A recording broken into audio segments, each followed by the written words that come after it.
നമ്മളിങ്ങനെ വണ്ടി ഡ്രൈവ് ചെയ്യുമ്പോൾ എപ്പോഴും നമ്മുടെ കൂടുതലായിട്ടുള്ള ശ്രദ്ധ പോകുന്നത് റോഡിൻ്റെ നേരെ മുൻഭാഗത്തേക്ക് മാത്രമായിരിക്കും. എന്നാൽ ചില സാഹചര്യങ്ങൾ, ഇപ്പോൾ നിങ്ങൾ നോക്കുക, ഫസ്റ്റ് ഗിയർ കൊടുത്ത് ഞാൻ ഇങ്ങനെ പോവാണ്. അപ്പോൾ ചില സാഹചര്യങ്ങളിൽ ശ്രദ്ധിക്കുക, ഒറ്റയ്ക്കുള്ള ഡ്രൈവിംഗ് പഠനം സുരക്ഷിതമല്ല. ഡ്രൈവിംഗ് സ്കൂളിൻ്റെ സഹായത്തോടെ ലേണേഴ്സ് ലൈസൻസ് എടുത്തതിന് ശേഷം ഡ്രൈവിംഗ് പഠനം ആരംഭിക്കും. ഹലോ ഫ്രണ്ട്സ്, പുതിയൊരു വീഡിയോയിലേക്ക് എല്ലാവർക്കും വീണ്ടും സ്വാഗതം. ഒരു വണ്ടിയുടെ നീളവും വീതിയും ഡ്രൈവിംഗ് സീറ്റിൽ ഇരുന്നു കൊണ്ട് കൃത്യമായിട്ട് മനസ്സിലാക്കി എങ്ങനെ ഒരു കാർ ഓടിക്കാം.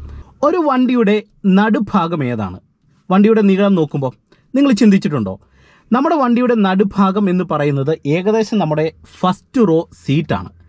അതായത് നമ്മൾ ഡ്രൈവിംഗ് സീറ്റിൽ ഇരുന്ന് നോക്കുന്ന സമയത്ത് നമ്മൾ ഈ ഡോർ ഒന്ന് ഓപ്പൺ ചെയ്യുകയാണെങ്കിൽ ഡോറിൻ്റെ ഏകദേശം ഈ വരുന്ന ബി പില്ലർ, ആദ്യം കാണുന്നത് എ പില്ലറാണ്, അതിനോട് ചേർന്ന് ഈ കാണുന്ന ബി പില്ലർ ഏകദേശം ഈ ഒരു നടുഭാഗമായിട്ട് വരുന്നു. അപ്പം നമ്മൾ ഡ്രൈവിംഗ് സീറ്റിൽ ഇരിക്കുമ്പോൾ ഈ ഒരു ചാര് കൂട്ടിയാണ് ഏകദേശം ഈ ബി പില്ലറിൻ്റെ ആ ഒരു ഭാഗത്ത് വരുന്നത്. അപ്പോൾ നമ്മൾ ഏകദേശം വണ്ടിയുടെ നടുഭാഗത്തിരുന്നാണ് ഒരു വണ്ടി ഡ്രൈവ് ചെയ്യുന്നത്. അപ്പോൾ ഈ നടുഭാഗത്തുനിന്ന് മുന്നോട്ടും കൃത്യമായിട്ടുള്ള ഒരു നീളം കാണും, ബാക്ക് സൈഡിലേക്കും കൃത്യമായിട്ടുള്ള ഒരു നീളം കാണും. അപ്പോൾ ഈ നീളം കൃത്യമായിട്ട് മനസ്സിലാക്കി വേണം നമ്മളൊരു വണ്ടി ഓടിക്കാനായിട്ട്. എന്തായാലും നിങ്ങൾ ഇന്നത്തെ ഒരു വീഡിയോ പൂർണ്ണമായിട്ട് കാണാൻ ശ്രമിക്കുക. വീഡിയോ നിങ്ങൾക്ക് ഇഷ്ടമായെങ്കിൽ ചാനൽ സബ്സ്ക്രൈബ് ചെയ്യുക, വീഡിയോയ്ക്ക് ഒരു ലൈക്ക് തരിക, അതോടൊപ്പം തന്നെ ഈ വീഡിയോ നിങ്ങളുടെ കൂട്ടുകാരുടെ ഇടയിലേക്ക് ഒന്ന് ഷെയർ ചെയ്ത് നൽകുക. എന്തായാലും നമുക്ക് വീഡിയോയിലേക്ക് പ്രവേശിക്കാം. അപ്പോൾ നിങ്ങൾ ഇനി ഡ്രൈവ് ചെയ്യുമ്പോൾ ശ്രദ്ധിക്കേണ്ട ഒരു കാര്യം, നമ്മുടെ വണ്ടിയുടെ വീതി എന്ന് പറയുന്നത് ഏകദേശം ഒരു വാഹനത്തിൻ്റെ വീതി വരുന്നതാണ് 5 ഫീറ്റ്. അതായത് ഒരു 5 അടി വാഹനത്തിന് നിങ്ങൾ വീതിയായിട്ട് കണക്കൂട്ടുക. അത് നമുക്ക് ഈ ഒരു എ പില്ലർ തൊട്ട് ഈ ഒരു എ പില്ലർ വരെ വരുന്ന ഈ ഒരു വീതിയാണ് 5 അടി. ഇനി വാഹനത്തിൻ്റെ ഫ്രണ്ടിലെ ബോണറ്റിൻ്റെ ആ ഒരു നീളം കൂടെ നിങ്ങളൊന്ന് അറിഞ്ഞിരിക്കുക. വാഹനത്തിൻ്റെ ഫ്രണ്ടിലെ ബോണറ്റിൻ്റെ നീളം വരുന്നത് ഏകദേശം 4 ഫീറ്റാണ്. അതായത് 48 ഇഞ്ച് വാഹനത്തിൻ്റെ നീളം മുന്നിലേക്ക് ഉണ്ട്. അത് നമ്മൾ നോക്കുന്ന സമയത്ത് നമ്മുടെ വണ്ടിയുടെ ഈ ഡാഷ്ബോർഡും കഴിഞ്ഞ് ഈ എൻഡും കഴിഞ്ഞ് ഫ്രണ്ടിലേക്ക് വരുന്ന ബോണറ്റിൻ്റെ നീളമാണ് ഈ ഒരു 4 ഫീറ്റ് വരുന്നത്. ഓക്കെ, അപ്പോൾ അത് നിങ്ങൾക്കൊരു ഐഡിയ കിട്ടിയല്ലോ. ഇനി സാധാരണ ഒരു ഡ്രൈവർ ഒരു വണ്ടി ഡ്രൈവ് ചെയ്യുമ്പോൾ വണ്ടിയുടെ നീളവും വീതിയും മനസ്സിലാക്കി എങ്ങനെയാണ് ഡ്രൈവ് ചെയ്യുന്നത് എന്നുള്ളത് നിങ്ങളെ ഞാനൊന്ന് കാണിച്ചു തരാം. നിങ്ങൾ ഡ്രൈവ് ചെയ്യുമ്പോൾ ഈ കാര്യങ്ങളൊക്കെ ഇനി ഒന്ന് ശ്രദ്ധിക്കുക. അതായത് നമുക്ക് വണ്ടി ഒന്ന് സ്റ്റാർട്ട് ചെയ്യാം. ഞാനിത് വണ്ടി സ്റ്റാർട്ട് ചെയ്യുന്നു. ഓക്കെ, ഫസ്റ്റ് ഗിയർ കൊടുത്ത് ഞാൻ വണ്ടി എടുക്കുകയാണ്. നമ്മളിങ്ങനെ വണ്ടി ഡ്രൈവ് ചെയ്യുമ്പോൾ എപ്പോഴും നമ്മുടെ കൂടുതലായിട്ടുള്ള ശ്രദ്ധ പോകുന്നത് റോഡിൻ്റെ നേരെ മുൻഭാഗത്തേക്ക് മാത്രമായിരിക്കും. എന്നാൽ ചില സാഹചര്യങ്ങളിൽ, ഇപ്പോൾ നിങ്ങൾ നോക്കുക, ഫസ്റ്റ് ഗിയർ കൊടുത്ത് ഞാൻ ഇങ്ങനെ പോവാണ്. അപ്പോൾ ചില സാഹചര്യങ്ങളിൽ നമുക്ക് നമ്മുടെ വണ്ടിയുടെ ഫ്രണ്ട് ബോണറ്റിൻ്റെ നീളം ഒന്ന് മനസ്സിലാക്കേണ്ട സിറ്റുവേഷൻ വരും. ഏകദേശം ഒരു വാഹനത്തിൻ്റെ ഫ്രണ്ട് ബോണറ്റിൻ്റെ നീളം എന്ന് പറയുന്നത് ഡ്രൈവിംഗ് സീറ്റിൽ നിന്ന് നമ്മൾ നോക്കുമ്പോൾ ഈ ഡാഷ്ബോർഡും കഴിഞ്ഞ് ഏകദേശം മുന്നോട്ടൊരു 4 അടിയാണ് വാഹനത്തിൻ്റെ ഫ്രണ്ട് ബോണറ്റിൻ്റെ നീളം വരുന്നത്. ഓക്കെ, ഏകദേശം നിങ്ങൾ ഓർത്തിരിക്കുക. ഇനി നിങ്ങൾക്ക് മനസ്സിലാക്കിയിരിക്കേണ്ട ഒരു പോയിന്റ് പറയാം. ഇപ്പോൾ തന്നെ നിങ്ങൾ നോക്കുക, ഇവിടെ ഒരു വണ്ടിയുണ്ട്. ഈ വണ്ടി ഇങ്ങനെ വരുന്ന സമയത്ത് ഞാൻ കൂടുതലും ഈ റൈറ്റ് സൈഡിൻ്റെ ഈ ഭാഗവും റൈറ്റ് സൈഡിൽ ഈ ഒരു പില്ലറും കൂടിയാണ് ഞാൻ ശ്രദ്ധിച്ചത്. അപ്പോൾ ഞാൻ അത് നിങ്ങളോട് പറയാനായിട്ടുള്ള ഒരു കാര്യം എന്ന് പറയുന്നത്, ഇപ്പോൾ തന്നെ നിങ്ങൾ നോക്കുക, ഇവിടെ നിന്ന് ഒരു വണ്ടി വരികയാണ്. അപ്പോൾ വണ്ടിയുടെ ഈ ഒരു ഭാഗം ഈ പില്ലറും കഴിഞ്ഞ് വെളിയിലേക്കാണ് എൻ്റെ വണ്ടി ഞാൻ എപ്പോഴും ജഡ്ജ് ചെയ്യുന്നത്, റൈറ്റ് സൈഡിൽ നിന്ന് ഒരു വണ്ടി വരുന്ന സമയത്ത്. അപ്പോൾ നമ്മൾ അങ്ങനെ ചെയ്യുന്നതിന് പിന്നിലെ ഒരു കാര്യമെന്ന് പറയുന്നത്, എപ്പോഴും ഒരു വണ്ടി ഡ്രൈവ് ചെയ്യുമ്പോൾ നമ്മൾ റൈറ്റ് സൈഡും ലെഫ്റ്റ് സൈഡും ജഡ്ജ് ചെയ്യുമ്പോൾ സൈഡ് കോർണർ മനസ്സിലാക്കാനായിട്ട് നിങ്ങൾ ഈ ഒരു എ പില്ലർ ഈ ഒരു ഭാഗവും ഡ്രൈവ് ചെയ്യുന്നതിനിടയിൽ മാറി മാറി നിങ്ങൾ ശ്രദ്ധിക്കാനായിട്ട് ശ്രമിക്കുക. പ്രത്യേകിച്ച് ഒരു ഇടുങ്ങിയ സ്പേസിലൊക്കെ ഡ്രൈവ് ചെയ്യുമ്പോൾ വണ്ടിയുടെ വീതി മനസ്സിലാക്കാനായിട്ട് നമ്മൾ ഈ ലെഫ്റ്റ് സൈഡിൽ വരുന്ന ഈ ഒരു പില്ലറിൻ്റെ എൻഡ് നിങ്ങൾ ക്ലിയർ ആയിട്ട് ശ്രദ്ധിക്കണം. ഇപ്പോൾ ഉദാഹരണം പറയുകയാണെങ്കിൽ നമ്മളിങ്ങനെ വരുന്ന സമയത്ത് ഇവിടെ തന്നെ കുറച്ച് കാടും കാര്യങ്ങളൊക്കെ ഉണ്ട്. അപ്പോൾ നമ്മൾ ഈ പോകുന്ന സമയത്ത് നമ്മൾ ലെഫ്റ്റ് സൈഡിൽ ഈ പില്ലർ നോക്കുകയാണെങ്കിൽ ഏകദേശം നമ്മുടെ വണ്ടിയുടെ ഈ ഒരു ഭാഗം എവിടെയാണ് ചേർന്ന് പോകുന്നതെന്ന് കൃത്യമായിട്ട് നമുക്ക് മനസ്സിലാക്കിയെടുക്കാൻ കഴിയും. ഇപ്പോൾ ഓപ്പോസിറ്റ് ഒരു വണ്ടി വരുന്ന സമയത്താണെങ്കിൽ നമ്മളിത് റൈറ്റ് സൈഡിലെ പില്ലർ നോക്കുകയാണെങ്കിൽ കണ്ടില്ലേ, ഈ ഒരു ഭാഗം നമുക്ക് കൃത്യമായിട്ട് മനസ്സിലാക്കാനായിട്ട് കഴിയും. അപ്പോൾ ഡ്രൈവ് ചെയ്യുന്നതിനിടയിൽ ഈ ലെഫ്റ്റ് ഭാഗവും റൈറ്റ് സൈഡിലെ ഭാഗവും നമ്മൾ വീതിക്കായിട്ട് കൃത്യമായിട്ട് കാൽക്കുലേറ്റ് ചെയ്യാറുണ്ട്.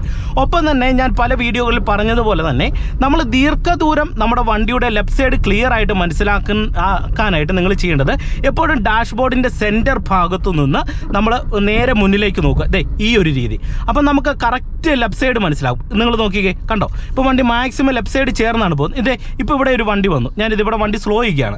സ്ലോ ചെയ്യുന്ന സമയത്ത് എൻ്റെ വണ്ടി മാക്സിമം ഈ ഒരു ലെഫ്റ്റ് സൈഡ് ചേർന്നാണ് നിൽക്കുന്നത്. അപ്പം ഇവിടെ ഒരു കാർഡുണ്ട്, അങ്ങോട്ട് ചേർന്നാണ് നിൽക്കുന്നത്. അപ്പോൾ അവിടെ ജഡ്ജ് ചെയ്യാനായിട്ട് ഞാനിത് എ പില്ലർ നോക്കിയിട്ട് കണ്ടോ ഇങ്ങനെ സ്റ്റിയറിംഗ് റൈറ്റ് സൈഡിലേക്ക് പിടിച്ചിട്ട് വണ്ടി എടുത്തു. ഇപ്പോൾ ഇവിടുന്ന് ഒരു വണ്ടി വന്നപ്പോൾ ഞാനിത് എ പില്ലറിൻ്റെ ഈ ഒരു ഭാഗം ജഡ്ജ് ചെയ്തു. അപ്പോൾ നമുക്ക് വീതി ഒരു ഏകദേശം ഐഡിയ കിട്ടി. അപ്പോൾ ദീർഘദൂരം നമ്മൾ മുന്നോട്ട് നോക്കുന്ന സമയത്ത് ലെഫ്റ്റ് സൈഡ് മനസ്സിലാക്കാനായിട്ട് ഇങ്ങനെ നോക്കുക. അടുത്ത് വരുന്ന സമയത്ത് എ പില്ലർ 2 ഭാഗവും നിങ്ങൾ ക്ലിയർ ആയിട്ട് ശ്രദ്ധിക്കുക. ഇനി നമ്മൾ വണ്ടിയുടെ ഫ്രണ്ട് ബോണറ്റ് ജഡ്ജ് ചെയ്യേണ്ട ഒരു മെത്തേഡും ഒപ്പം തന്നെ വണ്ടിയുടെ ബാക്കിലെ നീളവും കൂടെ മനസ്സിലാക്കാനായിട്ട് 1-2 കാര്യങ്ങൾ നിങ്ങളുമായിട്ട് പങ്കുവെക്കാം. ആദ്യം ഫ്രണ്ട് ബോണറ്റിൻ്റെ കാര്യം തന്നെ പറയാം. നമ്മൾ ഫ്രണ്ട് ബോണറ്റിൻ്റെ നീളം എപ്പോഴാണ് മനസ്സിലാക്കുന്നത്? സാധാരണ നമുക്ക് ഒരു വണ്ടി ഒരു സൈഡിൽ പാർക്ക് ചെയ്തിടേണ്ട സിറ്റുവേഷനിൽ ഫ്രണ്ടിൽ ഒരു വണ്ടി ഉണ്ടെങ്കിൽ നമ്മുടെ വണ്ടി ഒരുപാട് മുട്ടാതെ പാർക്ക് ചെയ്തിടണം. അല്ലെങ്കിൽ നമുക്കൊരു ട്രാഫിക്കിലൊക്കെ ഡ്രൈവ് ചെയ്യുമ്പോൾ അത്തരത്തിലുള്ള കാര്യങ്ങൾ ചെയ്യേണ്ടതായിട്ട് വരും. ഇപ്പോൾ അതിന് ഞാൻ ഉദാഹരണം നിങ്ങളെ കാണിക്കാം. ഞാനിവിടെ ലെഫ്റ്റ് സൈഡിലേക്ക് വണ്ടി ഇങ്ങനെ വരികയാണ്. ഇപ്പം ഇവിടെ ലെഫ്റ്റ് സൈഡിലേക്ക് വന്ന് ഞാനിതേ ഈ ഒരു ഭാഗത്തേക്ക് വണ്ടി ഇങ്ങനെ നിർത്താണ്. ഇങ്ങനെ വരുന്ന അവസരം കണ്ടി നമുക്ക് നമ്മുടെ വണ്ടി ഇപ്പം മുന്നിലൊരു വണ്ടി കിടപ്പുണ്ട്. ആ വണ്ടിയോട് നമുക്ക് ചേർത്തൊന്ന് നിർത്തേണ്ട ഒരു സിറ്റുവേഷൻ വരികയാണ്. അത്തരത്തിലുള്ള ഒരു സ്പേസേ ഉള്ളൂ. പ്രത്യേകിച്ച് നമ്മളൊരു ട്രാഫിക്കിലോ ഒക്കെ പോകുന്ന സമയത്ത് നമുക്ക് ചേർത്ത് നിർത്തേണ്ടതായിട്ട് വരും. അപ്പോൾ ഇങ്ങനെയുള്ള സിറ്റുവേഷൻ വരുമ്പോൾ നിങ്ങൾ ഫ്രണ്ട് ബോണറ്റിൻ്റെ നീളം മനസ്സിലാക്കണം. ഏകദേശം ഒരു 4 ഫീറ്റ് 48 ഇഞ്ച് വാഹനത്തിന് ഫ്രണ്ട് ബോണറ്റിൻ്റെ നീളമുണ്ട്. അത് നമുക്ക് ഈ ഡാഷ്ബോർഡിൻ്റെ എൻഡ് തൊട്ട് മുന്നോട്ടുള്ള ഒരു നീളമാണ് പറയുന്നത്. അപ്പം നിങ്ങൾ ചെയ്യേണ്ടത് ഈ ഡാഷ്ബോർഡിൻ്റെ എൻഡ് ലൈൻ അല്ലെങ്കിൽ നിങ്ങൾ ഈ വൈപ്പർ പോയിന്റിൻ്റെ എൻഡ് ലൈൻ ക്ലിയർ ആയിട്ട് ശ്രദ്ധിച്ചിട്ട് നിങ്ങൾ ഫ്രണ്ടിൽ കാണുന്ന ആ വണ്ടിയുടെ ടയറിൻ്റെ എൻഡ് ഭാഗം നമ്മൾ ഈ ലൈൻ വെച്ച് ശ്രദ്ധിക്കുക. ഇപ്പം നിങ്ങൾ നോക്കുക, ഞാൻ ആ ടയറിൻ്റെ എൻഡ് ഭാഗം എനിക്ക് ആ ലൈൻ വെച്ച് ഞാനിത് ഇങ്ങനെ നോക്കി വരികയാണ്. ഇപ്പോൾ ഏകദേശം ആ ലൈനോട് വന്ന് എൻ്റെ ടയറിൻ്റെ എൻഡ് ഭാഗം വന്നിട്ടുണ്ട്. എനിക്കത് ക്ലിയർ ആയിട്ട് കാണാം. ഇത് ഉള്ളതിലുള്ള ഒരു സേഫ് ആയിട്ടുള്ളൊരു ഡിസ്റ്റൻസാണ്. ഞാൻ ഇവിടുന്ന് ഇപ്പോൾ ഇങ്ങനെ സ്റ്റിയറിംഗ് ഒന്ന് വലത്തേക്ക് തിരിച്ചെടുത്ത് കഴിഞ്ഞാൽ ആ വണ്ടിയെ തട്ടാതെ തന്നെ എനിക്ക് എൻ്റെ വണ്ടി ഇവിടുന്ന് എടുത്തു പോകാൻ കഴിയും. എന്നാൽ കുറച്ചും കൂടെ നമ്മുടെ വണ്ടി ചേർത്തൊന്ന് പാർക്ക് ചെയ്യണം. ചേർത്തിടുമ്പോൾ നിങ്ങൾ ശ്രദ്ധിക്കേണ്ടത് മുന്നിൽ കിടക്കുന്ന വാഹനത്തിൻ്റെ നമ്പർ പ്ലേറ്റ് മറയുന്ന രീതിയിൽ നിങ്ങളുടെ വണ്ടി കുറച്ചും കൂടെ ചേർത്തിടുക. ഇപ്പം അതിന് ഇവിടെ നമ്മൾ കൃത്യമായിട്ടുള്ള ഒരു ലൈൻ നോക്കുന്നു. അതിനുശേഷം ഇതേ വണ്ടി കുറച്ച് നമ്മൾ മുന്നോട്ട് ചേർക്കുകയാണ്. നിങ്ങൾ നോക്കുക, മുന്നിൽ കിടക്കുന്ന ആ വണ്ടിയുടെ നമ്പർ പ്ലേറ്റ് മറയുന്ന രീതിയിൽ ഇത് ഇത്തരത്തിൽ ചേർത്തു. ഇത് ഉള്ളതിലുള്ള ഒരു ക്രിട്ടിക്കൽ ആയിട്ടുള്ള ഒരു പാർക്കിംഗ് മെത്തേഡാണ്. ഒരുപാട് അടുത്ത് വന്നിട്ടില്ല, എന്നാൽ ചെറിയൊരു സ്പേസ് ഉണ്ട്, ഒരാൾക്ക് നടന്നു പോകാനായിട്ടുള്ള ഒരു സ്പേസ് ഉണ്ട്. അപ്പം മുന്നിൽ കിടക്കുന്ന ഒരു വാഹനത്തിൻ്റെ ബമ്പർ അത് നമുക്ക് ബാക്കിലെ ബമ്പറിൻ്റെ ആ നമ്പർ പ്ലേറ്റ് മറയുന്ന രീതിയിലാണെങ്കിലും ഇത്തരത്തിൽ ചേർത്ത് പാർക്ക് ചെയ്ത് കഴിഞ്ഞാൽ നമ്മുടെ വണ്ടിയുടെ ഫ്രണ്ട് ബോണറ്റ് ഒരു കാരണവശാലും തട്ടത്തില്ല. പക്ഷെങ്കിൽ നമുക്ക് ഇവിടെ നിന്ന് ഒടിച്ച് എടുത്തു പോകണമെന്നുണ്ടെങ്കിൽ പാടുവരും. അപ്പോൾ അതിന് നിങ്ങൾ എപ്പോഴും എന്ത് ചെയ്യണം? പാർക്ക് ചെയ്തിട്ട് എടുക്കുന്ന സമയത്ത് നമുക്ക് കൃത്യമായിട്ടും ആ മുന്നിൽ കിടക്കുന്ന വണ്ടിയുടെ ടയറിൻ്റെ ഭാഗം ഈ ഒരു ലൈനിങ്ങിൽ കാണുന്ന രീതിയിൽ വെക്കുക.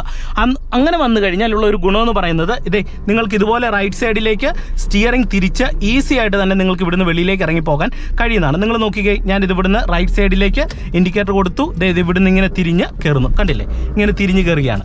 അപ്പം ഇങ്ങനെ വേണം നമ്മൾ ഫ്രണ്ട് ബോണറ്റ് ജഡ്ജ് ചെയ്യാൻ. ഇനി വണ്ടിയുടെ ബാക്ക് സൈഡിലെ നീളം എങ്ങനെ മനസ്സിലാക്കാം? അതിന് നമുക്ക് ചെയ്യാൻ കഴിയുന്നത് എപ്പോഴും നമ്മളുടെ സൈഡ് വ്യൂ മിറർ നോക്കിക്കൊണ്ട് മാത്രമേ വണ്ടിയുടെ ബാക്ക് സൈഡിലെ നീളം മനസ്സിലാക്കി എടുക്കാൻ കഴിയത്തുള്ളൂ. നമുക്ക് വണ്ടിയുടെ ബാക്ക് സൈഡിലെ ലെഫ്റ്റ് ടയർ, ഇടത്തെ സൈഡിലെ ലെഫ്റ്റ് ടയറും അതോടൊപ്പം തന്നെ വണ്ടിയുടെ നീളവും മനസ്സിലാക്കേണ്ട ഒരു സിറ്റുവേഷൻ എന്ന് പറയുന്നത്, ഇപ്പം നോക്കുക, തേർഡ് ഗിയർ ഞാനിങ്ങനെ പോവാണ്. ഇവിടെ ഒരു വളവ് വന്നു, ഇവിടെ ഒരു വളവ് വന്നു.